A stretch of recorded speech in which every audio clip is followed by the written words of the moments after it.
آمنا بما أنزلت واتبعنا الرسول فاكتبنا مع الشاهدين واتقوا الله ويعلمكم الله والله بكل شيء عليم. لا إله إلا الله فاكتب لنا لا إله إلا الله حتى تخرج روحنا وبالحق أنزلناه وبالحق نزل. وما محمد وما كان محمد وآمنوا بما نزل على محمد رسول الله صلى الله عليه وسلم. اللهم إنك عفو تحب العفو فاعف عنا يا ربي. بتانغو نيننا بالله الله تعالى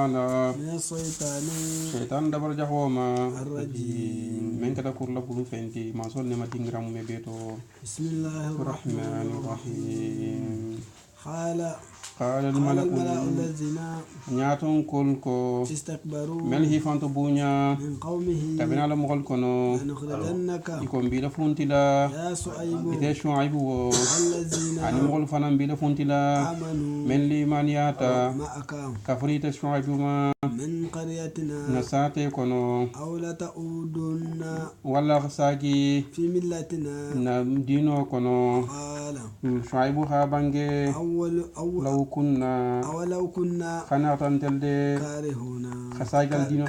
يو كارهين خنا تنتل خسايقال دينو تو نغو كوني قد افترينا كذبا كذبا نينغا وكي ساتنغا فانيا كنتو خالا على الله تعالى حقولا إن أدنا نينتل ساجتا في ملتكم على نينجالم باتو دينو كونو بعد إذ نجينا الله ومن الله تعالى خانتل كسياما منها دينو باتو ما وما يكون يمن دغا لنا انتليان أن نعود مساجي كافرياتو فيها على نين دينو تو إلا أن يشاء الله فن الله تعالى خالا لكي ربنا أترمت المارغوتي وسع ربنا مارغو يروتا كل شيء كوكون دينا علما كمين لوندولا على الله توكلنا دلغان على تنتين الله الله تعالى على ربنا مارغو افتح أو كيتي بيننا تلتيما وبين قومنا أننا مغل تيما بالحق كمين تنيالا وأنت إتي الله تعالى فانفان خير الفاتحين. إترم كتلا بيتوتي وقال الملأ الذين أنياتون كلكو كفروا من كافرياتا من قومه كابن شعيب لمغوكونو لئن اتبعتم شعيبا شعيبا كيلا مغوكو يكون مغلان هونتي نبلة شعيب نوما إنكم كونو تاتل دي إذن كونو تو لخاسرون. ألسكي بونو لاتي فأخذتهم الراجفة كمان جرى جرو ناتا يموتا فأصبحوا إلى بانتا في دارهم إلى لول كونو جاثمين. بيبي نيونغوتوري إفارين الذين مغل من كذبوا نيغا فانيان كذبوا شعيبا شعيبا نيغا شعيب فانيان دي كلياركم موتو كأن لم يقنعوا يساقي بلا من سبتي فيها إذا ساتل كونو الذين مغل من كذبوا شعيبا شعيبا نيغا شعيب فانيان دي كانوا والكون تراتا هم إذا الفانفان الخاسرين. كونو لالتي فتولى شعيب ناتا يقول دي عنهم على مغل من خافانيان دي وقال أنا تا بانجي يا قومي أكون مغل لقد أبلغتكم نفتن رسالات ربي كونغام مارغو لكيريا كومونغال فوتالما ونصحت كونو تو دياتا فنان لكم أتلين كيف أكونيا جمانا أسا كنت سنة على قوم مغلقولا كافرين. من كتا كافروتي وما أرسلنا من نبي من نبي أكوما النبي يومو كيلينكي في قرية كابين ساتي كونو إلا أخذنا أهلها كونغ ساتي دونكي الموتا بالبأساء ومن بلانتا كابين فغاري قولنا والضراء أني جانغر قولن لعلهم أدوباتو يتضرعون سيفانتو دوغيا منصورين. ثم بدلنا ثم من فلندي وكولا فلندي لوكي مكان السيئات يانقطو بلاسو لا الحسنة نبنا يا ديما أني جاتو كندي يا حتى أفا فوي بوغي ولتا وقالوا إن تافتو قد مس قد مس الضراء قد مس الضراء إكو جانغر قولين خسطروك آباءنا فافول الله والسراء أني فخاريا قولين فأخذناهم ناتي متا بغتة كبيم جونيا ما وهم الحال تلدي لا يشعرون إما كلام تيان فتو بويتان كان واتو منا ولو أن أهل القرى أكونين كو ساتي دونكيل تون آمنوا يتون دي مانياتا واتقوا إسلام الله تعالى نيا لفتحنا بركات بركات إنسي بركة كول مو بيل يوم خير كول جيجي عليهم إتاليين خايلين من السماء كابوسان سانت والمسانجوتي والأرض أني بانكو فنا بانكو فلين فين ولكن باردون كذبوا يا فنيان دروك كيدا يا مغلا فأخذناهم نيموتا يانقاتولا بما فين سابولا كانوا يتون ترتا يكسبون يا من بارا جهوتو أفمن أهل القرى فو ساتي دونكل بلا مان ياري نبان أن يأتيهم بأسنا بأسنا كنا ينقاتو غنيتل كان بياتا سوتولا وهم وخاتو تلدي نائمون يبسينو كان أو أمن أهل القرى وساتي دونكل بلا مان ياري نبان أن يأتيهم بأسنا بأسنا نا ينقاتو غنيتل كان ضحى تيلوتو وهم الخاتو تلدي يلعبون يبتلون كان أفأمنوا مكر الله وجون سلي لا من يام منصولا دبرولا فلا يأمنوا مكر الله مغمي يام لا من يام منصولا دبرولا إلى القوم ومغل الخاسرون من كتبون داتي أولم يهدي الذين أولم يهدي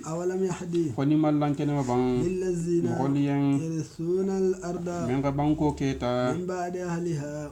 أساتير أمغو على دونكيل حلقين كولا أن لو نشاء كنت الله تعالى خالفينو أصبناهم نسيت الفن صوتو بذنوبهم إلى جنوب ولا ينقطو لا ونتبع سنطرو فنانك على قلوبهم صندومي ما وهم ويتلدي لا لا يسمعون إمي كمان دومي تلك القرى أكو ساتي دونكيل فلنتي نقص بجان تغرو كلا عليك تكيلا باكرنيا من أنبائها كري ساتي مغل خبارو لا ولقد جاءتهم رسلهم أو كلا إلى كلا يا مغل ناتي تلكني بالبينات بلمو جاتولو فما كانوا إيمانك ليؤمنوا نيس ليبانيا بما فنا كذبوا إتو غمين فنياندي من قبل نياتو كذلك ونيالما يتبع الله الله تعالى كاسنطروك على قلوب الكافرين كافر الصندومي جهوما ما وجدنا وما وجدنا من فنترلوك لأكثره مغفن با من أحد لا هدو كنتلاتي من وجدنا أكثرهم يمغفن با ترى لفاسقين للتي ثم بعثنا موسى ناتا النبي موسى كي من بعدهم نيتل كولا بآياتنا أنينا نوكاو كوتي إلى فرعون ما وملئه أنا نياتون كولو ظلموا نياتا تو كافريا بها موسى لكي لارياك موما انظر أكيلا با جوبيرو كيف نياجو ماما كان عاقبة المفسدين نيار لا إلا بان جاكو كتا نيامنا وقال موسى خابنجي يا أكو فرعون فرعون إني انت موسى دي رسول انت مكيلا لتي من رب العالمين كابو دافن مارغولا حقيق كل ما حول ما يارين على ألا أقول كون كانت فين بانجي على الله الله تعالى حكوتو إلا الحق كوتو نيادرون قد جئتكم كنت فلنتي نياتل كان ببينة من دلجي مالو من ربكم بمتل مارغول الله تعالى لا فارسل بني إسرائيل بني إسرائيل يعقوب بني إسرائيل بلا معي كفرين تما قال فرعون خابنجي إن كنت كنا تيت موسى كتا جئت إناتا بآيات إن كاوكو فأتي أو كاوكو ناتيروكي بها كاوكو نينتي إن كنت سرطاني كتا من الصادقين كابين تونيان تونتي فألقى عصاه موسى خالدكو فإذا هي رايدكو نكتا ثعبان أكتا بيدا باتي مبين بمبلان كنا مارين ونزع يده أخابلو فنبو فإذا هي خالبو بلو بعد بوكتو فإذا هي بلو كتا بيضاء أبينجل مكان للناظرين جبر لارين قال الملأ نياتون كلنا تافو من قوم فرعون كان فرعون مغل كنو إن هذا ونم كينيا دي لساحر نمكن كورتيلتي عليم مول مغل كورتيلون دو سوتو يريد على فيتالي موسى على أن فيتالي يخرجكم أخال فونتي من أرضكم على مصر ساتيتو فماذا أكمون دون تأمرون ألبنا يامر لالكوتو قالوا إنا ina tafo أرجه adundiro ke Musa la وأخاه ana koto Haruna وأشر وأرسل الكلاب لا في المدائن ساتيل بيكونو هاشرين ميبي مخل قبل نيوما يأتوك والسناتي روكي إذا فراونا كان بكل ساهر كورتي لوندو كلنا مومي بلا عليم يومي كورتي لوندو كندي وجاء سحرة كورتي لوندال ناتا فرعون فراونا كان قالوا إنا تافو أئن الأجرا إن لأجرا فسر المترا لنا انتليان إن كنا سرنين تلكتا نحن انتل فانفان الغالبين انتل موسى نال كوتونو قال فرعون كو نعم تونيا وإنكم أتل لمن المقربين نال موسى نال كوتونو أتل بكلم ولد مسريا كتلانتلا قالوا إن تافو يا موسى إما أن تلقيا فلو خيل الدكو في وإما أن نكون أن نكون ولا انت الحكي نحن انت الفانفان الملقين مفلوت من بالدكو الفايلا قال موسى خابانجي ألقوا الفلو خلا دكو فين الجول مسن فلما مؤمن الخو خيل دكو في يعني الجول مسن سحروا أعين الناس يا مغل نيا كورتي واسترهبوهم خيما سيلا إلى كورتي لوندولا وجاءوا كورتي كلا إناتا بسحر كابين كورتي لا عظيم أني من قبل كندي وأوحينا ما سوكا كيلا بولا إلى موسى ما أن ألقي عصاك عصاك أكو موسى إلى دكو في فإذا هي دكو نيندي تلقف أسيقون النوكي ما يأفكون كورتي كيلا من بار كورتي تو فوقع الحق أكو تونيا سباتيتا بطل ما فانتينياتا كانوا إتونتارتا يعملون كورتي كيلا من بارا فقلبوا يخي كورتي كيلا الهيبينو هنالك ودينغراتو وانقلبوا إساغيتا صاغرين إتدوغياتا ألقي السحرة كورتي كيلا ناتبوي ساجدين سجدي مارغوين قالوا iko italle man yata برب العالمين dafel marigol yen ربي موسى wala musa marigoti وهارون ani haruna قال mu farauna ha bange farauna ha bange آمنتم alumbe liman yala bang به musa marigo bang قبل أن آذن qabla an azana janinta firauna ha dunya لكم atel yen إن هذا wanimba nimenjenti لمكر nimdaboroleti مكرتموه الخم دبورو من تجي في المدينة ساتي كونو لتخرجوا أهلها فالساتي دون كده كنتي منها ساتي كونو فسوف واجب لهم تعلمون أرسنا على بال يوم قتلا لو أخذت أن أيديكم أكون بال بلو كنت للي وأرجلكم وأنا المراسين من خلاف جيل فونيونا ثم لأسلبنكم وقول من البيس نكرن سيتي للي أجمعين المومي بي قالوا إن أتاكورت كيلا نتافو إنا جلدي إلى رب منقلبون وأنا بساجي للي إلى ربنا ماريكولا نيموت ونيغا يمغتا وما تنقموا أكو ما تنقم والما فين نكاري منا نتلكوتو إلا أن آمنا فمن درون تليمان ياتا بآيات ربنا ماريكول كاوكوما لما تمو منا جاءتنا كاوكول ناتن تلكان ربنا إن أتافو ماريكو أفرق صبرا صبرو جيو بون علينا تلكان وتوفنا يخان نيومتا مسلمين ناتر مسلمين يكونو فقال الملأ نياتون كل ناتافو من قوم فرعون كان فرعون مخول كونو أتذر موسى يكو فيس موسى تجيبان وقومه أنا مخولو ليفسدوا يغتي نياروكي في الأرض misra sate kono وزرك ite firawna tuje وآلهتك ila ani falla jalan ifalla alal comme ila batu fendu il jalan قال firawna natafo سنقتل أبناءهم akon si dinkel si be kana tege ونستحيي نساءهم si dim musoltu balo kono وإنا jalde فوقهم qahirun قاهرون trem no lati فوقهم musa ni al mulkan قال موسى musa nata bange لقومه al mulien استعينوا alde maro nyini بالله Allah ta'ala la واصبروا aga sabari fana yang kato koto إن الأرض mbang banko de لله Allah ta'ala tamu يرثها من asake tamu walla يشاء akal nyini meyen من عباده kabana la jonkono والعاقبة walla ban tanturing abi للمتقين alnyasilan na mogolien قالوا ina tafo أوزنا ko musal mogol khani ko uzina ko musa khantel tora firaw khantel tora من قبل ni nyato أن تأتينا kani ta khantel kan من بعد ما ani fin amin badima ani fin kola جئتنا to mena ina tantel kan قال musa ga bange عسى ربكم ado batal marigo أن يهلك aduwakum عدوكم asal jalo jaho halagi wal firawni al mawti ويستخلفكم asal ke في khalifoti الأرض banko kan فينظر asina jubero ke كيف nyaaju mamma تعملون abi bara nyamenna ولقد أخذنا آل فرعون Allah ta'ala ko kunga firawni al dunke ngi yang kata kabin بالسنين sanji jal jamala ونقص ani nakaso من الثمرات ila yiridin la لعلهم adobato يذكرون isaka wandi فإذا جاءتهم حسنة akoni khairu kunata firawni al muqkan قالوا isafo لنا هذه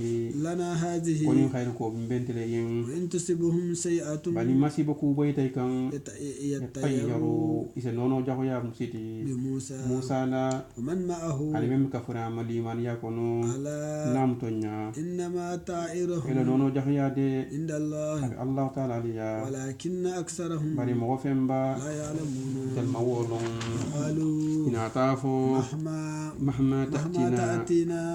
mahma ta'tina ako nyawnya de ni na tantel kan به min ayatin من آية kabin ka kuti به men لتسحرنا foi sen del korte بها wa ka ko wala وما نحن del firawna nyan na mo manke لك bi mu'minina بمؤمنين ni se son لك ite musa ma فأرسلنا arsalna طوفان tufan wa mo bula عليهم firawna yal mo kan والجراد wal jarada anin tonglu والخمال anin karankolu والضفادع anin totolu والدم anin jiyo ila jimi ila isi jiyo men bin abe kata yoti آيات wakata ka ku balilti مفصلات men be lanke na marin فاستكبروا ko be ko la khifanto bunya وكانوا iketa قوما mogolti مجرمين men kada mo kurunti ولما bari tumo men na وقع rijizu الرجز yang kata babuita عليهم firawun yal mo kan قالوا ina tafo يا موسى ko musa wo ادعوا rabbaka ربك imar goto bula لنا intelien بما fen sabula أحد Allah do be muta عندك ite musa yen لأن كسفت rijiza لأن كسفت رجزا akoni ga yang kato kotota أنا intel kan لنؤمنن seliman ya لك ite musa ma ولنرسلن anse wolsuna bani israil ولنرسلن بني إسرائيل akon se bani israil on sibula معك kafrita ma yani kataka فلما akotumo menna كسفنا rijiza رجزا nga yang kato kotota عنهم ifiraun ya mulkan إلى أجل hab khatabula waqto la هم itel de بالغوه futata waqto menna بالغوه baliqi futata ma إذا هم isaji firaun yal muko ينكثون ikhlahi do ha gurja فانتقمنا na tanta sara منهم itel ma فأقرهناهم na taisu في اليم skun kuljumi bajiyo kono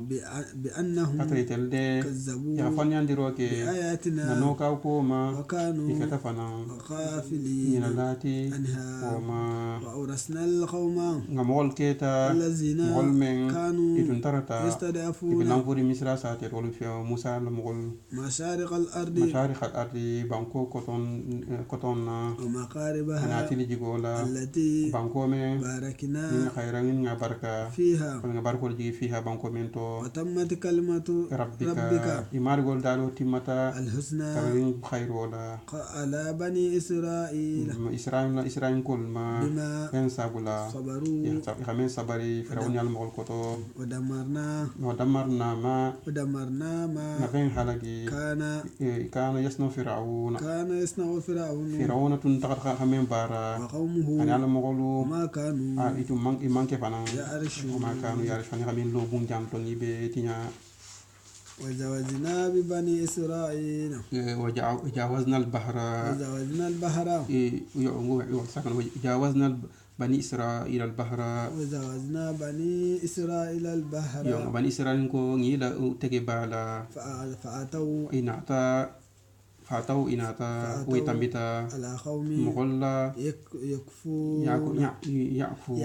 يأكفون membe jimirin على أصنام min ila jalam patola لهم italien قالوا inata musa mugol nata fo يا موسى iko musa wo اجعل لنا ijal ilahan اجعل إلها iko marigu muta لنا italien كما iko nyamenna لهم alihatun كما لهم آلهة iko marigu benilien nyamenna قال musa khabange إنكم katel de قوم katel mogolleti تجهلون memman fen long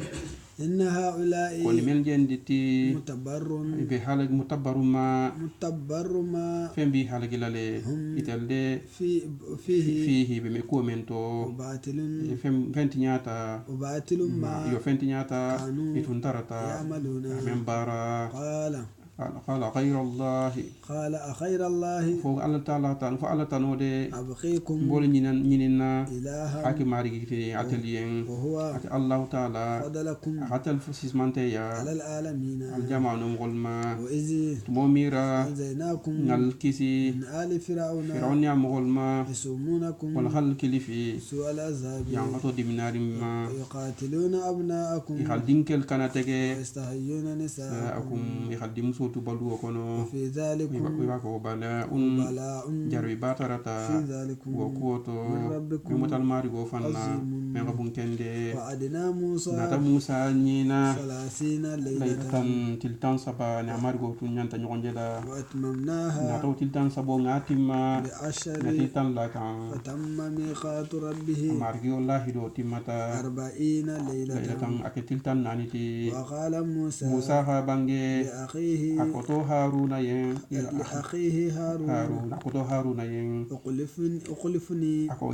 إسين سوخي في قوم نمول كونو وأصله bari hanyina ولا تتبعوا سبيل المفسدين sidina ikan tinyar la ikan bolo ila silo noma فلما tuma menna جاء موسى nata لميقاتنا lahi dolunna وكلمه rabbuhu amarigo ha dali nyoya قال musa ha bange ربي ako marigo أرني intel arini njerindi أنظر nojubero ke إليك ijatu senunna قال maso ha dali لا تراني ako ki musa minte jenono ولكني bari dum انظر jubero ke إلى الجبل nin konko bala فإن استقر nin konko batu tanoto مكانه yo anoto فسوف wajib lum تراني ite musa sente ala jeno فلما tuma menna تجلى ربه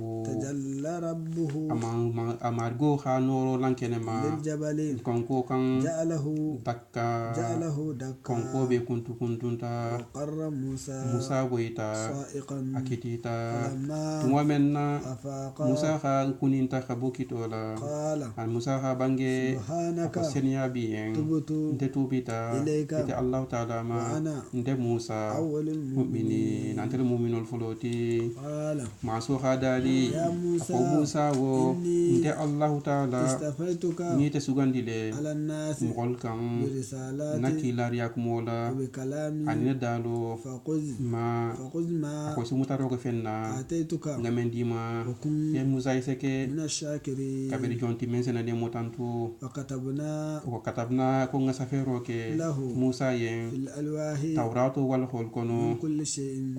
ko kundinna ni bi hataju ni ngala dinol kola موعظة anin kawandi le fanon beje وتفصيلا anin ko men be lankene madin كل شيء ko min ko kuni yen فخذها musa isa muta بقوة kabin sobe yaka وأمر wa awamur qawmaka قومك ako isida mol fana yamari ya يأخذوا mutaroke بأحسانها ako betolla سأريكم ko sal jerindin دار al fasiqin fasiqol luwala سأصرف sa'asirfu an insef sagindiroke عن an ayati آياتي yo nanno ka ko ma الذين mogol men يتكبرون ni في fanto bunya الأرض banko kan بغير الحق abanke tonya kanti وإن يروا wa in yaraw kulla ayatin كل آية akol mogol ni hakun aw ka ko mu beje لا يؤمنوا imili man ya بها ko ka ko ma وإن يروا سبيل الرشد rusdi ni ka kando fana siloje لا يتخذوه imya muta سبيلا silati وإن يروا سبيل الغي ni ka filo siloje يتخذوه iso filo silo muta سبيلا akil tahanan siloti ذلك o men janti بأنهم italde كذبوا tarfanya ndirole ke بآياتنا nano ka ko ma وكانوا tarata fana غافلين ñina laati عنها woma والذين mogol men كذبوا ñiga faniyandiro ke بآياتنا nano kaw kuwoma ولقاء الآخرة an lakhiro be ñohon la be lum وحبطت أعمالهم ko il kebaro radio boyta هل ينظروا هل يجزون di sarata fen dinna إلا ما o fen men كانوا itun tarata يعملون amen bara jagoto واتخذ قوم موسى musa alam gol mutaroke من بعده musa ta ko la tagarin ko la hidola من هليهم kabila manjalan fen na إجلا akake ikatura dara wala جسدا fate kanke له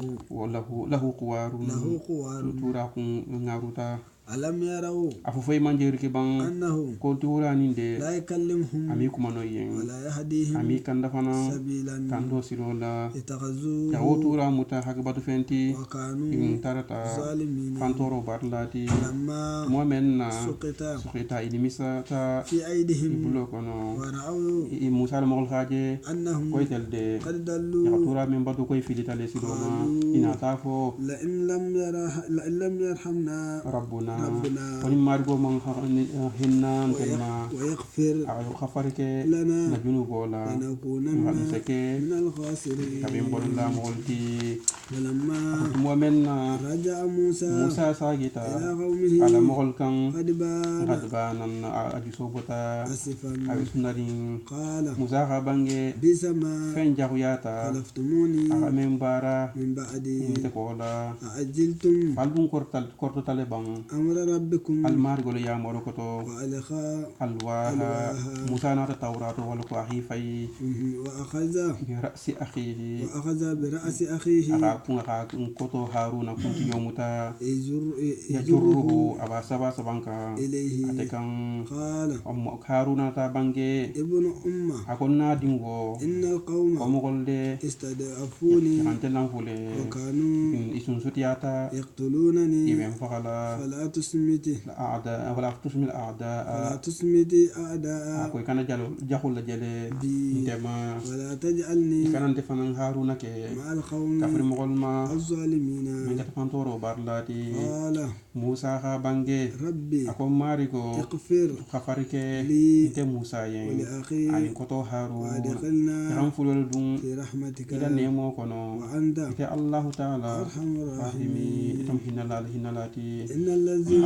من سوكو مغل من اتخذوا إجلا إجلا نيخا تورا متحقبة فنتي سينالوهم غضب غضب أكو جسبوز مسول جسبوز بوي ولكن من ربهم أمي وتي مارك الله تعالى على وذلة أني دخيا في الحياة بلو كنو من الدنيا الدنيا بلوتي وكذلك أكو نيالي ما نزيد مفتري المفترين فنيا فولان سي سراتني والذين أكو مول من سيلان عملوا ni barata سيئات kujago la ثم تابوا kokola ina ta tubi من بعدها ila kujago barin kola ili imaniyata إن ربك mari ko Allah ta'ala من بعدها kokola be wela ghafurun لغفور atam kafar man من soti بعدها min tubo kola رحيم asihinal jon fananna ولما akutmo menna سكت lo ghadabu سكت الغضب musa jusubo sumayata عن موسى an musa yo عن ube موسى jusubo sumaya an musa ma أخذ الألواح أخذ الألواح أنا التوراة والخول الهيتا وفي نسختها أسافر فينتو هدى كان دو بيجي ورحمة أني نيمو فنون للذين مغولين هم يرحبون يهوم تلفون فن لربهم يرهبون من سلانتا لربهم إمارغونيا واختار موسى musa nata sugandiroke قومه ala mogol kono 70 na rajulan رجلا keba tan worwola ina لميقاتنا lahidola ini ala taala ben ñogoyala فلما tuma men na أخذتهم الرجفة bangu jarojoro himuta قال musa ha bange ربي ako marigo wo لو سئت ni dum hala finu أهلكتهم isini mogol si halagi من قبل ni nyato وإياي na gadi senta fam musa halagi wa iyaya وإياي aninte musa fay sen halagi أتهلكنا fay ben halagi la bang بما fen sabola فعل subaha السفهاء fen lombalul khamen bara منا tel kono إن هي ni man ni men jenti إلا فتنتك ni wila jara boleti تدل biha بها ise mogol تدلو من تدل من اسم مغل فيلي بها نجرب ولا تشاء يغفر لي ميين وتهدي من اسم مغل فانا كندا تشاء يغفر إن كان دول ميين أنت يتفهم فان ولينا يتم بيسلا يتم بيسلنا كولا فاغفر كفارك لنا نجنو بوين وارحمنا يغان هننا وأنت يت الله تعالى خير غافرين الغافرين يتم غفر الله بتوتي واكتب يغان تقو سفي لنا غسفيرك لنا أنت اليين في هذه الدنيا الدنيا بلو كنا حسنة كابين بار براجولا وفي الآخرة الآخر ولو فنان إنها إن هدنا إنا دلده هدنا دل بلان كندتا إليك كتريت الله تعالى قال ما سوغا بدالي عذابي أكون يان خطودي أصيب من من إنسان ستو مغلا به يان خطودنا به يان خطودنا أشاء نال جني ميين ورحمتي أكو بنن نيمودي وسعت كل شيء أي وتكو مبيدا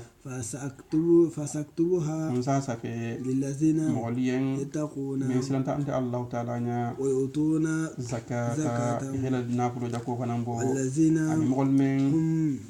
يؤمنون يهم يتلفون فن يؤمنون نيلي من ياتا بآياتنا ننوكا وكوما الذين ولم مغلتي يتبعون الرسول من بلدكي لا نوما النبي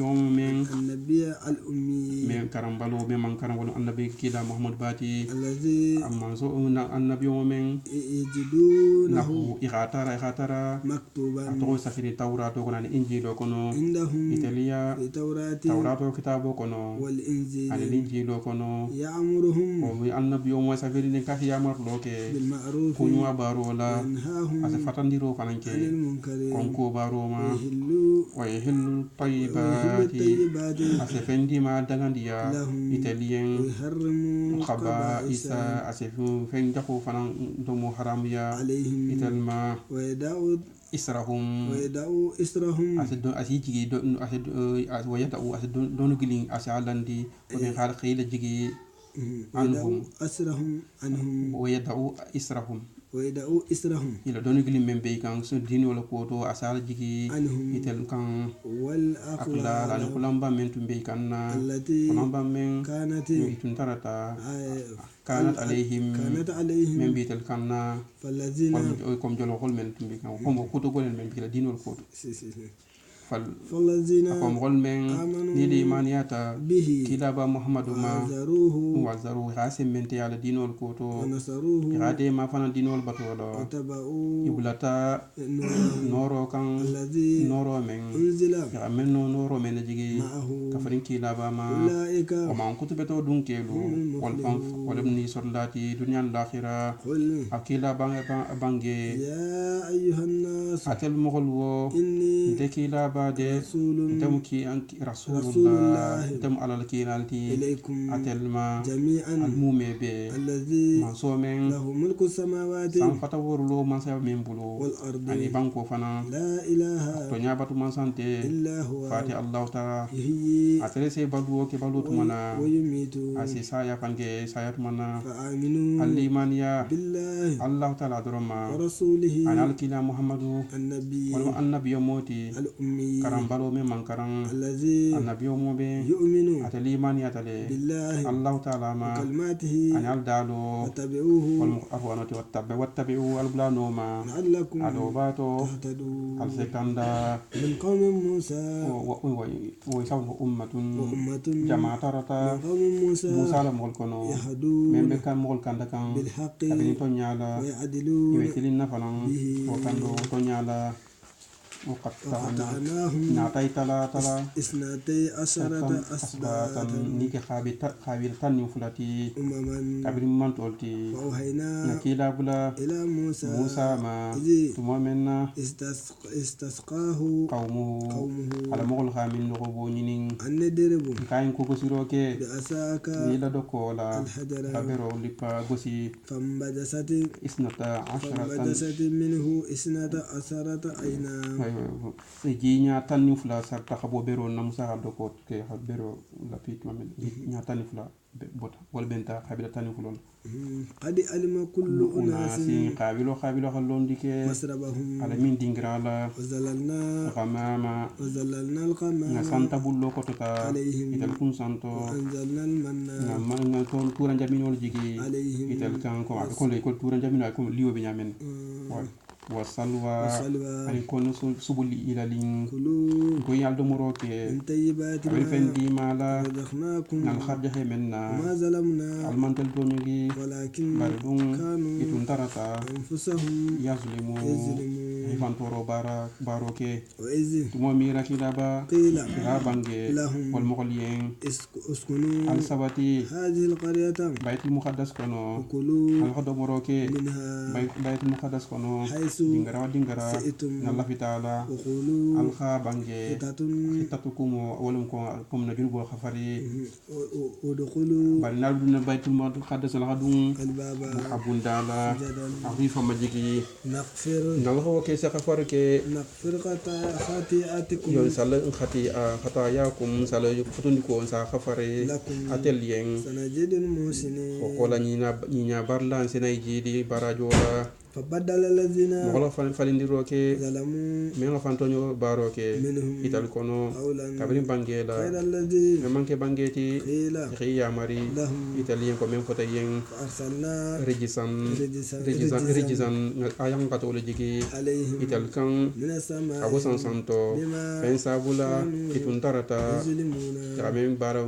toño goto واسألهم kila bay ñininka عن القرية kabi sate lamukol dunkela التي sate men كانت atun tarata هادرة abe هادرة البحر abe bakara la إذ tumo menna يعدون yadata sate dunkeli yadata في السبت sibitulun ko mola hata yigo muta إذ tumo menna تأتيهم titanuhum هتانهم ila yegol senay kan يوم sabtihim سبتهم ila sibitulun shurran isa yegobe yankari jiyo santola la yegol farsiane sibitulun parce que ko yin sibitulun ko kan yego muta wolun du yego sisia يقول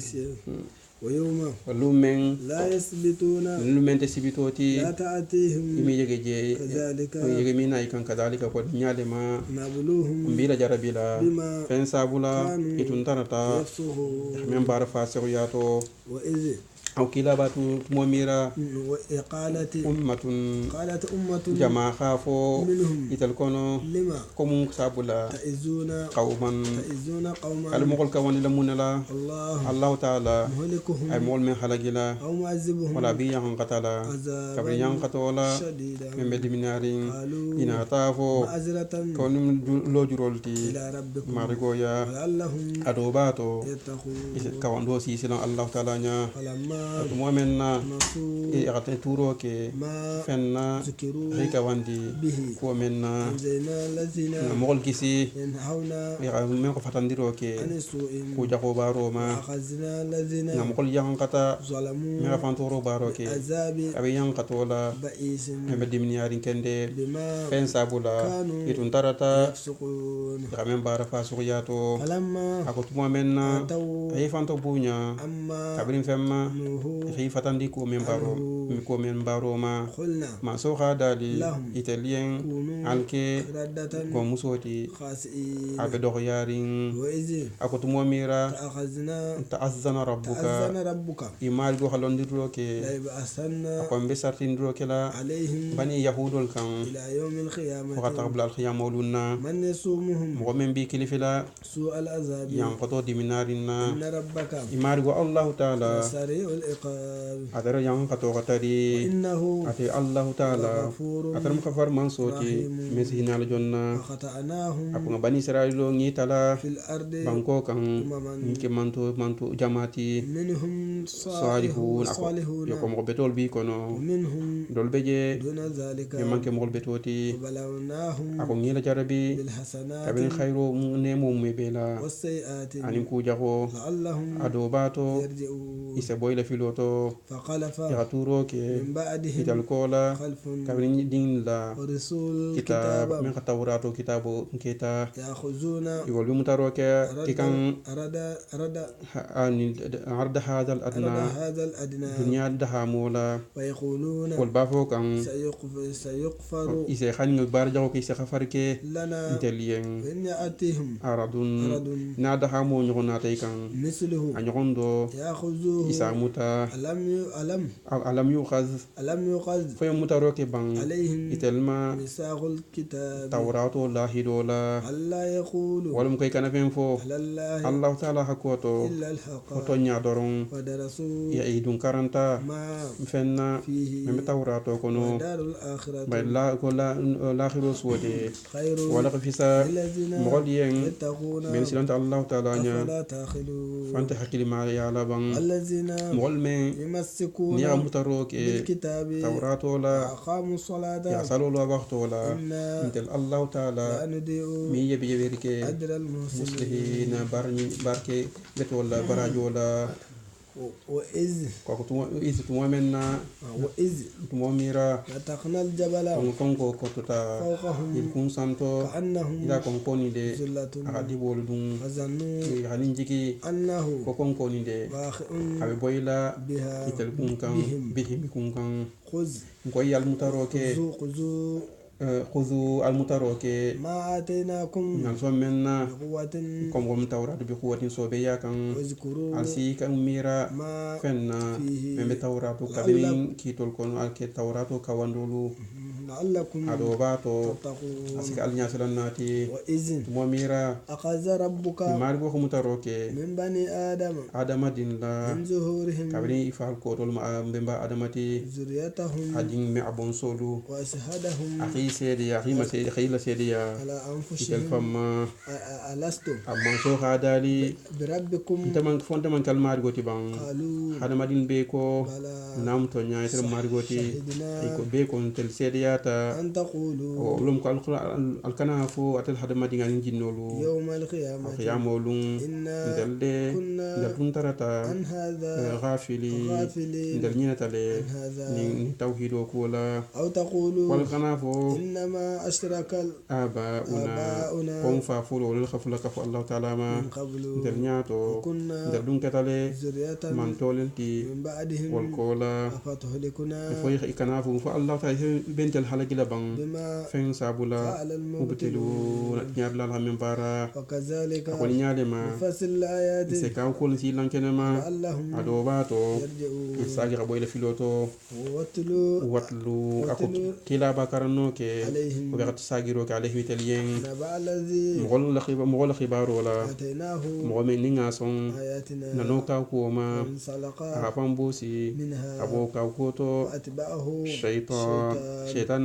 na tabula margo no ma فكان aketa من الغاوين kabe mogol timen filita ولو شئنا Allah ta'ala ko konin tun halla finu لرفعناه tun sate kotota بها kabe wolon do la ولكنه bari dun atede أقلد ate sabatita إلى الأرض banko kan وتبع هواه abulata ni dianoma فمثله ate misalo de كمثل الكلب abe ko wulobe nyamen na إن tahmil alayhi تحمل عليه ni khabai يلحس hasanen nabo أو تركد tatrukuhu أو tatrukuhu تتركه oni dun hatu je fana يلحس wo be kan ma asanen nabo ذلك ko men yenti مثل wal القوم mogol misalo ti الذين mogol men كذبوا men afan yandiro ke بآياتنا nano ka ko ma فانقصص faqsusil qasasa القصص akila ba khibaro dan tege yen لعلهم la'allahum adoba to يتفكرون isa kawandi ساء مثل الساء ajagoyata مثلا masalul qawmil ساء مثل القوم mogol misalo jagoyata الذين mogol men كذبوا afan yandiro ke بآياتنا nano ka ko ma وأنفسهم itel fan كانوا itun tarata يظلمون rifan toro baro ke من يهد الله kon Allah ta'ala ka mo men هو kanda المهتدي ko margol kanda jonti ومن يضلل na dun ga men filol nyini فأولئك ko man ko jago dun kelu هم الخاسرون ko bono lati dunya al-akhirah ولقد زرعنا wala hadzarna ko dalo ke لجهنم jahannama dun yen kasiran mo jama من الجن o ben kaben jinnol kono والإنس ani hadamadin kono لهم قلوب ko sondo me bol yen لا يفقهون mi fahamurike بها wala to nyala ولهم أعين nyal fana bi yen لا يبصرون mi jubero ke non بها to nyala ولهم آذان tulul fana bi bulu لا يسمعون mi kawondo me بها o tulola أولئك o man kutu jago dunkelu كالأنعام wala kele go be kan be nyamen na بل ko kumotu je هم itel fanfan أضل itel filni khasiya be khanti أولئك o man kutu jago dunkelu هم الغافلون kafirun wala min labati nyina labati ولله أسماء الحسنى ko togo betol be Allah taala le bulu فادعوه Allah taala ala kili بها o togo betol la ذروا الذين alhamul tuje يلهدون mel mena karlo kela بأسمائه Allah taala togo betol la سيجزون akasi sara ما fenna كانوا itun tarata يعملون ya kamen bara jagoto وممن o ummatun أمة mantol be ممن kabe mol kono na خلقنا mol men da يهدون wal be kandaro kela بالحق kabe stonyala وبه ويعدلون ibe tilinte ya baro ki kan o kan o tonya fanana الذين mol men كذبوا ni ka fan yandiro ke بآياتنا afano kulol سنستدرجهم kon si be don isi kilin doni muta jankatola من حيث kabini dingara لا la يعلمون ima hakilinte dingira menna وأملي ako medugundiri kela لهم italien إن كيدي kon tela dabarode متين abe gol yarin أولم يتفكروا fointi mira labang ma min ما jinnatin من جنة ako nyama to ya turinte yate بصاحبهم comme kila ba akun do man wuli بصاحبهم ima ki ka funyo ko kila ba muhammad ka kun do man wuli إن هو kila ba man ke menti إلا نذير ko masinan dilla jahannama dunna مبين men balen kan lanken marin أولم ينظر ko ma jubero ke ban في ملكوت السماوات fan fatawro man sayato والأرض ani banko ani femen وما خلق الله allah taala hamenda من شيء kabin ko mebela وأن عسى adobato أن يكون an yakuna ajaluhum أن يكون أجلهم kole sato bagoto قد kad اقترب iqtaraba asutiyata فبأي حديث ako kaccajo man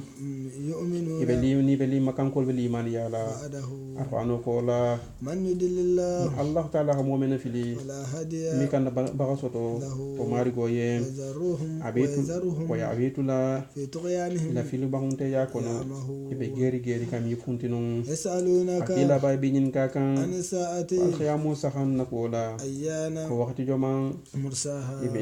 alkhiyamu be lola قل kila ba bange إنما ka علمها alkhiyamu lode عند abe ربي marigo allah taala لا liya يزليها bay mo mi yingi woma لوقتها a wakatolo lola إلا هو fati allah taala ثقلت koni alkhiyamu lota siguliya في السماوات an fatawurlo dunkelma والأرض ande banko dunkelma لا تأتيهم لا أخيام. تأتيكم yo alkhiyamu sagamini atel dafen kan إلا بغتة ko juwo nyama يسألونك akila ba be nyin ka kan كأنك isa ko itkila ba في ite be yingirinne عنها alkhiyamu le sahan la dola قل akila ba bange إنما علمها alkhiyamu le sahan lode wolondo be allah taala liya ولكن أكثر bari الناس mo femba لا يعلمون ima wolon قل akila ba bange أملك ndekila ba mi maralo kenon نفس mfanyen نفعا muna fanna mi asaba non fankan ولا ضرا man toro fana mi anyuru non famma إلا ما sha allah ما شاء kon allah taala xamene nyini ولو كنت kon tekila ba tun taratunu أعلم الغيب ngaku manan kelon لاستكثرتم tunon sesiya من الخير kabin khairu ko la وما مسني su السوء ni woltum ku jago min tekila bala soto إن أنا nte manke fenfenti إلا نذير fo masandi la jahannama dumma وبشير xam ngol laf sewa fana aljana dumma لقوم mogol yen يؤمنون men liman yata والذي atro man soti خلقكم men hatel da من نفس kabini wala واحدة ni kili wal adama dum bamba adama ni yoti وجعل zawjaha agal no munyo fana da khabo منها o ni kilin to ليسكن fasi sabati li yaskuna fasi sabati إليها ko bamba adama sabati ma hawa inkarala فلما momen تغشاها ka kafuta ñogoma حملت kon mama hawa konota حملا kamin konola خفيفا membe fe yarin فمرت aseta atagamata به yo kono ko ni kono jana guliya parce que pour ka tagama asoni am so famarra asi yalan woti bihi فلما ako momenna أثقلت kono guliyata دعوا الله ifolo khambimma adamani ma wa Allah tara ربهما ifolo marigo لئن آتيتنا kayen kon marigo ni khantel fulo son صالحا dimbetola لنكونن fulo seke من الشاكرين kabri jonti men sila ne motanto فلما momenna آتاهما manso hi fulo son صالحا dimbetola جعل shuraka ya شركاء kafunyogo ke له manso yen wo dimbetol ko ko mi ha itata iblis khaw hiswasaro ke itata din tola ko Abdul Harith ha comme jalan la jong فيما kabini fento آتاهما manso hiso mena dimbetola فتعالى ko الله manso kallanke yata عما kabini femma يشركون kamin fula ko manso batuma أيشركون ما fay fen ko Allah taala batuma bang لا يخلق شيئا memi fen ni dano وهم itelde يخلقون Allah taala hitelda wala ولا yastati'u يستطيعون wal milan wari kono fanan لهم italien نصرا kabin demaro la ولا أنفسهم yansuruna yansuruni jumi fan demanu fanan ولا أنفسهم no wala ولا ينصرون iyo wala anfusahum yansuruna wala anfusahum yansuruna imi fan demanu fanan وإن تدعوهم akila ba ne ko jalan ni hikili إلى الهدى kando siloma لا تبعوكم imi bulano ko noma سواء ni me kanyanding عليكم jalan lien atelier أدعوتموهم ala ko jalan to bula bang أم mfondung أنتم atelde صامتون samitu na alkhidi almi to bula إن الذين ako mol men تدعون o jalami adnal bi batukan من دون الله Allah taala ko la عباد o mu jonlelti أمثالكم al nyogondo فادعوهم ali to bula bang فليستجيبوا ridankun لكم atelma إن كنتم sarti nal keta صادقين atel kafiro nal muto nyantuneti ألهم arjulun أرجل fo sinne bo jalan yen يمشون ibe tagmala بها simmenna أم am ay لهم أيدي yo aydin wanyal أم لهم أيدي fo bulol dum bitel bulu bang ibe يبسطون mutaro kela بها bulo menna أم لهم أعين fo nyale be jalan yen bang يبصرون ibe jubero kela بها nyal menna أم لهم آذان fo tulol be jalan yen bang يسمعون ibe mero kela بها gitulo menna قل kila ba bange ادعوا al kafiru al mutoburaro ke شركاءكم al kan alla jalan la ثم كيدوني wa kala khana daboro tege ولا تنذروا akan dugundi ke ente kila bayen إن ولي الله on telako bisirla الذي inna waliya إن ولي telako bisirla الله kom Allah taala ti الذي wal mansoti نزل men الكتاب fa afano kitabul jigi وهو at Allah taala يتولى salihi at mo betul la ko bisirlati والذين ali mol fana تدعون nan ben batu kan من دونه Allah taala ko la لا يستطيعون wal janal mi kula nono نصركم hal tel dema ولا أنفسهم yansuruna ينصرون jalan do mi fan dema no وإن تدعوهم nala ko jalan to bumbula إلى الهدى kando sidoma لا kimi يسمعوا Allah duwa me وتراهم iso jalan je ينظرون jubero kila إليك ita kila ba Muhammadu kan وهم al halu kelde لا يبصرون je penje kan خذ العفو kila mutaro ke yang fama أمر ya yamaro ke بالعرف bil urfi العرف kabirin ku nyuma baroma وعرض kila bay ko la di عن الجاهلين jahilul ma وإما ينزغنك wa in ma yanzaghannaka nazghun shaytanu وإما ينزغنك من الشيطان koni shaytan khilanyina نزغ ko be akhila so min nazghun kabin nyino la فاستعذ isi tangani ninke بالله Allah taala la ati Allah taala سميع atum me lati duala عليم doni aljong fan al halola إن الذين ko mogol me اتقوا nisilanta إذا مسهم taifun إذا مسهم طائف ifun akoni diminna khila soto من الشيطان ako shaytan la تذكروا isi hakilibla altal yankatola فإذا هم isaji telde يبصرون ko bisi kele juberlati jellati وإخوانهم ani ka funyol dum يمدونهم wa shaytan bol jidi kan في الغي ila filo kono ثم لا يقصرون imi hakili to da kun bo filo to وإذا لم تأتيهم naman naitel kan بآيات kabin ka kuti قالوا isafo لولا ihitabaitaha اتبيتها tukon kila tun ka ku nati nun قل kila bange إنما attabi'u ma أتبع ما konte kila mi bulan fenno ma يوحى kamen kila bula إلي nte kila ba muhammadu ma ربي kabo mari gola هذا ni men jar hono men jenti بصائر ni mu dalilol ti من ربكم kabo men botal mari gola هدى ani kandol mu alfano ti ورحمة ne mol fanamu لقوم mogol yen يؤمنون men li man yata وإذا قرأ القرآن akoni alfano ayol karan فاستمعوا atel nda mogol yen ali tudollo له alfano ayola وأنصتوا alhide kumo fanama لعلكم ado bato ترحمون ma so sale mo jigal kan واذكر ربك asel margo to kufo في نفسك ila bay fanto تضرعا tadarruan gullo khifan to doriya وخيفة ani khaki Allah taala to bula fanan silanya kan ودون الجهر jahari kan godol kini kana bangero ke من القول kabin kuma kan na kom kan khule ni bi Allah taala بالقدو bil quduwi sato bula sin sagoma ani والأنصار wura la fanan ولا تكن kila bay kana ke من الغافلين kabin ni lati mogol men mi Allah taala to kufo إن الذين mogol men ko ben dafel men عند ربك be margol ya wal malaikol ti لا يستكبرون mi fanto bunya man so bato ma عن عبادته kabe Allah taala bato ma يسبحونه sa subhanallahi fo وله yasjudu sujudi Allah taala yang sujud sujud makan sujud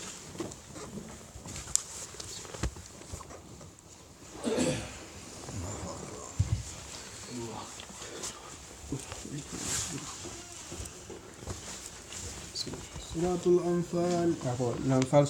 سورة من ولم نافل سورة بسم الله الرحمن الرحيم يسألونك كلابا إلى صاحب والبينين كاكان عن الأنفال كل نافل لكوتو قل كلابا الأنفال وكل نافل لله الله تعالى التامو ورسوله أنا الكلابا محمد فاتقوا الله أسنا الله تعالى وأصلحوا أكاني نياندروك ذات بينكم الدم ما تيما وأطيعوا الله الله تعالى بتو ورسوله كلا الفنان بتو إن كنتم سفن الكتاب مؤمنين المؤمنون تي إنما المؤمنون ومؤمن المغلل تي الذين إذا ذكر الله الله تعالى توقفه وزلت قلوبهم سند مسخن سيلان إذا تليت آياته نخل أربعان كرن كل كرن عليهم إتليان زادتهم إيمانا زادتهم أسيجي إيمانا الإيمان يلا وعلى ربهم ويتوكلون المغلل سي يقول دي إلى إسيتين على ربهم يمارغوما الذين والمغلتي يقيمون الصلاة صلوا لا وقت ولا ومما كبر ينفقون سنفقروا فانكي مما كبر فنتو رزقناهم ني خده منتو أولئك ومن كتبتو لونكيلو هم المؤمنون والمؤمنون فانتي حقا تونيا فنا لهم درجات درجات جو بين أرجان سور كنو عند ربهم يمارغويا مغفرة أنجلو مخفرو ورزق أن خده كريم من غبون والأرجان سوتي كما أخرجك كما إيكو نعملنا أخرجك ربك إمارغو هيتا كيلا بايل إلى فونتي من بيتك بالحق كابين تونيالا وإن فريقا جماعة ترتا من المؤمنين المؤمنون كون إلى أصحاب الكونو لكارهون يتوغو فون بوي هو كوني يجادلونك كيلا ويكي تكيلا باسو سوكان في الحق تونياتو بعدما تموكولا تبين تونيالا كلمتا كأنما يساوكي تلدي يساقون يبي سباكني إلى الموت ساياكان يتلدي ينظرون يبي جوبيرو كيكان وإذ تموميرا يئدكم الله تعالى الله دي إحدى الطائفتين جماعة فلو لكن ولم parce que là sallallahu alayhi wa sallam abota ani ala saibol donc pour ha tarbe makan ko li la marchandise pour hamuta o ha kila depuis ha abagam banga ya takabo makka ha tak madina wi fa khila naflu tuli makka donc mi xame ko makan ko li la marchandise bi tamikan donc il bota pour ha tak bengema pour ici la naflu mutayla wa bon ira makan ko fa ka kel la wuli donc kel tartaje marchandise fa tartaje donc kila na sayboy ko saybol be natari ni jama be jama min halon c'est to be mel yo c'est to nafulo men do pesi wota bayni ma la fi ni kel xal be ni kel dun natana be yo wol natana كأنها ودي لكم وبلين وتودون أتل بالله في لين أن خير الذات وشوكتي وليات وجمع من كوتو تكون لكم أتل يعني وغبين ويريد الله تعالى دون فتالي أن يحق الحق أتونيا سبجة مسلم ولا مسلمياتي بكلماته على دالو لا ويقطع أكنت روكي دابر الكافرين كافر الكومولا والما هي هلاجي ليحق الحق أتونيا سبجة ولا مسلمياتي ويبتل الباطل باطل روسي تنياول كافرياتي ولو كره المجرمون حنيف في لنك هوني حول كوني موكرون إذ ومنا تستقصون ربكم ربكم أتل مؤمنو الخديمارو من المارغولا فاستجاب أي أدنكم لكم أتل ين أتل ما أني أكنت الله تعالى أمدكم بل سمنت يالا بألف بل جدي لك بين ولكلين من الملائكة ملائكة الكونو مرد فينا من كل نوما كلكيبي ما جعله الله تعالى كام وديمارو كيف فندنا إلا بشرى كونيو سيو ولتطمئن قلوبكم فالصون مي فانسي سبتي به وديمارو سابولا ما نصر وديمارو تكيرين إلا من عند الله الله تعالى يا إن الله تعالى عزيز أتمنى ولا من صوتي حكيم من كتو تبنين إذ تمامنا يغشيكم آسا جنغو بومبوي تلكن أمانة أمانة اللامن يالا منه أمانة منه خبوتو وينزل ما أن الله تعالى كاسان جولي جيجي عليكم أتلكن من السماء أو سانسانتو ليطهركم فاسال سنيا وسان جولي جيجول سابولا ويذهب رجز الشيطان الشيطان بيسي وسوف فنتخا عليكم كبات الماء وليربط وسبتي روفانك على قلوبكم الفندو ما ويثبت أقدام أسي سين تندو أسي فانا أسي سبتي وسنجول جيغولا إذ تمومنا وهي ربك ما يقول كيلا بولا إلى الملائكة والما كنت الله تعالى بكفوني الماء ثبت الذين المخل سبتي من الإيمان ياتا سألقي الرعب أكون سيسلان بابلا في قلوب الذين مخل سنمي جاكو من كافر ياتا فادربوا الملائكة للقسروكي فوق الأعناق أخيكم كنتو وادربوا على القسرو فانكي منهم كافر الله كل بنا أخيكم كنتو أخيكم ذلك ومن ينتي لأنهم يتكافر الدي ساق الله تعالى يا مرسوسو ورسوله عن كلا فانا بانجي من ساق الله تعالى يا مرسوسو ورسوله عن كلا لبانجي فإن الله تعالى دي شديد العقاب أترى اليوم كتو وجهه ذلكم ويوم كتو دي فذوقوه أن نروكالا وأن عذاب النار ويوم كما يوم كتو دي للكافرين والكافر الين يا أيها الذين تبلغوا من الماء من الإيمان ياتا إذا لقيتم الذين نلني مغل بنتا كفروا من كده كافرولتي زحفا جماعة بتاعكن كيلو كوي بويلال كان كيلو لا فلا تولوهم أكيني بوري الأدبار الكل دي ولا خبرولا من يوليهم نهي بمهي بوري كافرول نيا يومئذ ولونتو دبره أقومولا إلا متحرفا وناكتا دبروتي كيلو دبروتي لقتال يكيلو ين أو متحيز ولا متحيزا ولا تجوهي بوري حتى قبل كفو مؤمن والماء بمن كلكان إلى فئة كفو مؤمن ولا جماعة فقد باء نمن هو كنامن كول فلوتي نمن هي بري كافرون فقد باء أمارغو ساجتا كابين جسبو من الله تعالى لا أمارغو سبتي دينغرا جهنم كي مالين هي بري كافرون بئس المصير ولا بان جهوا دولا دينغرا جهوياتا من كتا جهنمتي فلم تقتلوهم قتل كيلاين لسيبو المن كافر علمي فقا ولكن الله تعالى أتريخي فقا ما رميت كيلا با إتمن فايروكي كنيولا إذ رميت ومن كنيو فاي كنيولا ولكن الله تعالى أتريخي كنيولا فتا كافر النياما وليبلي المؤمنون فاتي المؤمن ولا جربي منه أبوات بلاء كابين جربي ولا من بدات فن الله تعالى لا حسنا من بيته جربي لو من بيته إن الله تعالى أتر ميرلا من صوتي أدوني جون فن الحال ولا ذلكم ومن جنتي نجربو دي أن الله تعالى موهن كيد الكافرين هذا ليس كافر ولا دبور وسالم فو خاتيا إن تستفتحوا أكون الغد مارو nyini قد جاءكم الفتح kasalon ko de maro na tal kan وإن تنتهوا nadum fatata فهو awalum kafiru nal fatata kafir yama huwa wa khafata kafir yama de خير wa qafisa لكم atal kafirul ye وإن تعودوا naldun sai sagi takila nyan sai wol kele نعود wal sagi khide ma ولن تغني fi'atukum فئتكم atu kafiru ala jama min nafake عنكم atel mafun fendina شيئا fendina ولو كسرت ana atra la jama siyata mu'minu la jamati وأن الله Allah ta'ala de مع المؤمنين kafir mu'minun madam de marola يا أيها الذين Doblo be mohalel ma آمنوا men liman yata آتوا الله Allah ta'ala batu wala sharianto ورسوله akila sunu fanam batu ولا تتولوا akini koledi عنه kila lim kumola ben liman yak moma وأنتم alhatu altelde تسمعون abi arhanu kulu ولا meka تكونوا alkana kiatil mogolu كالذين ikamol binyamenna قالوا men ga huinen kalola سمعنا kila ngila bangeme وهم o hata telde لا يسمعون man kila bangeme feninto إن سر الدواب ko mo fen ube da fen be jahuma عند الله Allah ta'ala سم wal mogolti melmi to nyame بكم ida mu yarin الذين wal mogolti لا يعقلون melmi takasimu me ولو علم الله Allah tan kalon kenon فيهم itel lokoto خيرا kabin khairala لأسمعهم akun sila me arfanu kumola ولو أسمعهم man khanna hila me arfanu kumola لو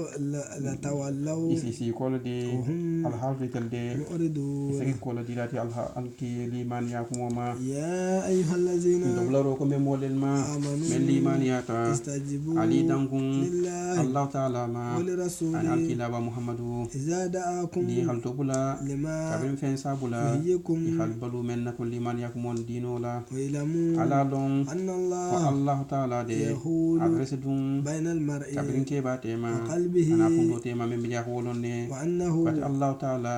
تحشرون na abebe kafula إليه atel ne mola واتقوا wattahu alsisilan فتنة kabin fitno la ko koto لا تصيبن الذين fitno men to mo dron sel soto la men ظلموا to ni do ke منكم atel kono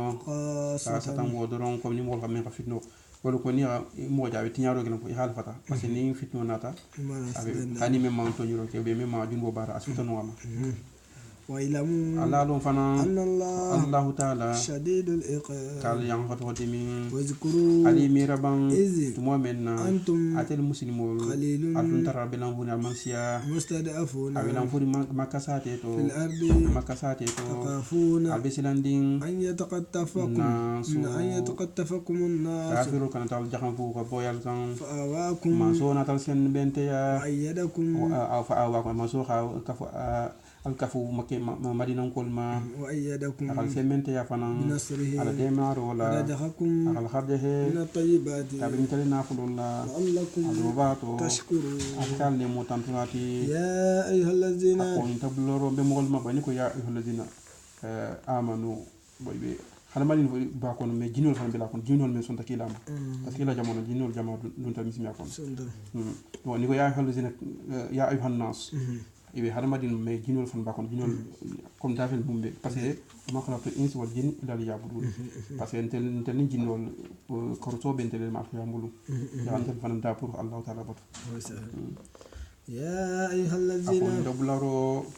آمنوا من liman yata min mol men liman yata لا تخونوا الله kal Allah ta'ala jamfa ورسوله ani kila fanan وتخونوا amanatikum أماناتكم Allah man yakuro kan wo jamfa وأنتم alhatu altelde تعلمون albalondin وإعلموا alalon أنما أموالكم kalna fuloro siya وأولادكم ani altinkel siya فتنة ko jarabolumu وأن الله Allah ta'ala de عنده ajrun azim أجر عظيم ko barajiba عنده Allah ta'ala liya يا أيها الذين akon dublaro آمنوا be mol men liman yata إن تتقوا الله nal sinanta Allah ta'ala nya يجعل لكم يجعل فرقانا فرقانا يجعل فرقانا ase furkhano ki wala me fe mi xalo ate tonya ni fan ya bono nyoto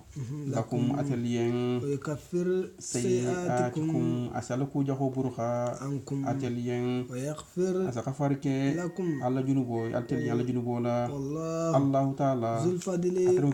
fi simante ya dunketi العظيم men rabun kende وإذ momenna يمكر الذين wal khada borotege bika itakila ba muhammaduma kafaru men kafiriyata يثبتوك ويسكيلا isi khubisi أو يقتلوك wala khifaka أو يخرجوك wala khilafunti makka sateto ya ويمكرون kafir khada borotege ويمكر الله Allah ta'ala hisala ila dabar jahola والله Allah ta'ala خير الماكرين atam dabar la betoti وإذا تتلى آياتنا ya afano kulo karang عليهم makka kafirol yen قالوا isafo قد سمعنا wandal khabang nin kumomele لو نشاء nin talun khalla finu لقلنا da khalse bange مثل هذا afano ayo nyogondola إن هذا kon afano man